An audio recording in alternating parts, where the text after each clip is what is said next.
Gagawa akong tamaron rebosado. Babalatan ko tong hipon at mamaya papakita ko sa inyo kung paano paggawa ng tamaron rebosado.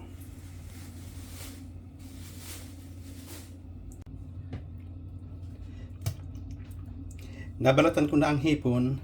Bibiyakin lang natin tong likod kasi mayroon tayong kinukuhang parang ano niya, dumi. Nakikita niyo ganyan, no?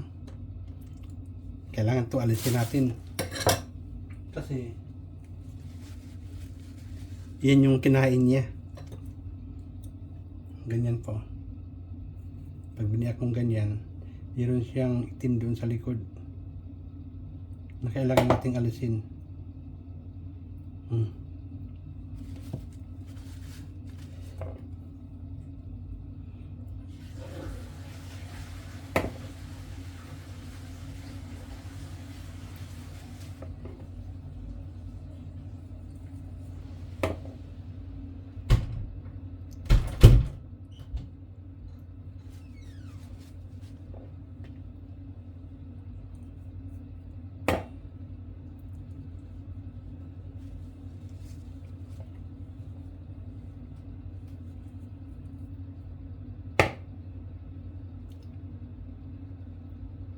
Ito po yung mga kinain niya. Dito, pinakang bituka. Ito yung pinakabituka ng hipon. Nasa likod. Yung sa isda, nasa tiyan, sila naman nasa likod.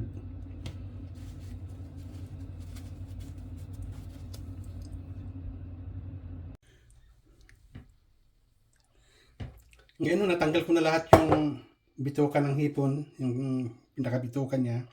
Ilagay ko siya ng lemon. Kakaunting asin. Hahaluin lang po natin.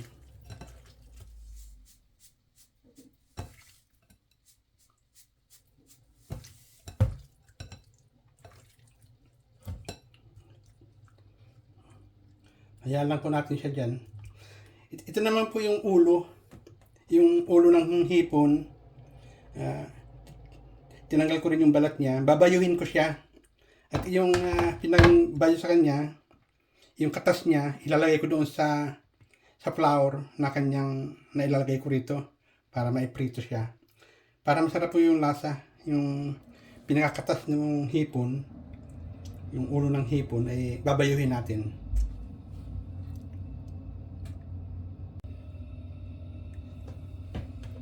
Ito, babayuhin na natin yung ulo ng hipon. At pag ito po nabayo na, yung katas niya ay isang ipang tutubig natin doon sa flour, sa harina, na ilalagay natin sa hipon. Lalagyan din po natin siya ng pamintang durog, kapampalasa pa, at isang itlog.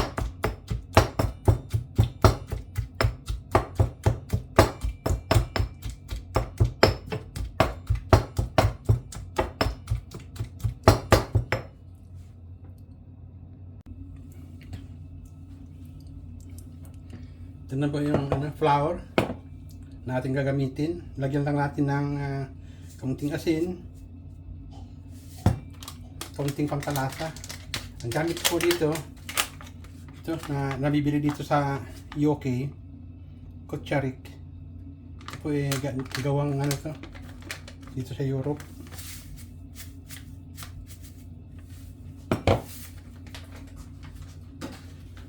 Ang ginamit kong flour dito ay itong silk racing flour. Hindi na niya kailangan lagyan ng pampalsa o baking powder. Kusa na po siyang umaalsa. Lalagyan po natin ng itong pamintang durog powder.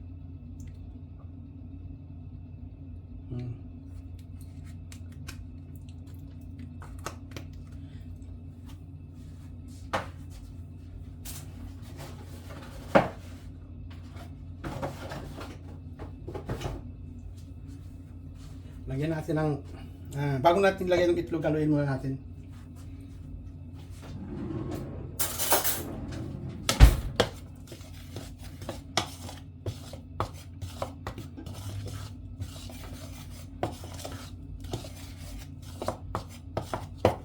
Lagyan natin ng isang itlog. At ito yung katas ng ulo ng hipon. Itang isasabaw ko dito sa flour para mas malasa siya. Lasa talaga siyang hipon. Ayan. Lasa na ho yung ano. Kung kulang ng sabaw, lagyan natin ng tubig.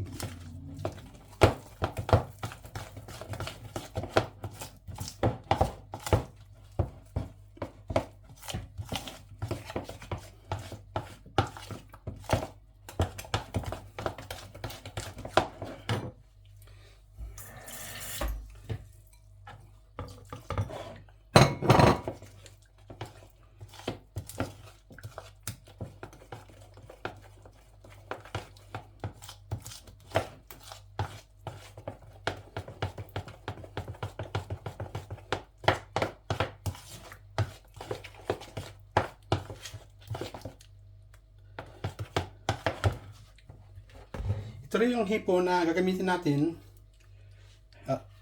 Alisin natin yung nakababad. Lagyan natin ng konting flour. Mas maganda sana kung ang ilalagay natin ay yung gaw-gaw. Yung,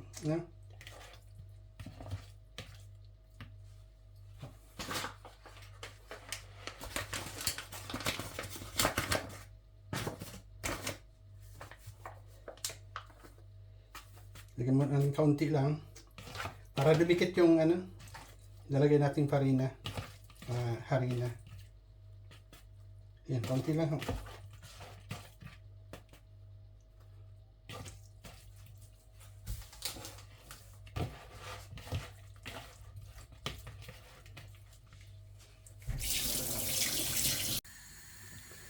Ayan, meron na po tayong mantikang pinainit. Pag mainit na ang mantika, lagyan natin yung hipon.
Medyo makapal ako ang ito, yung flour. Kasi masarap naman yung niya, flour niya. Ito yung lutong bahay lamang.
Ayan ho, naluto ko na lahat.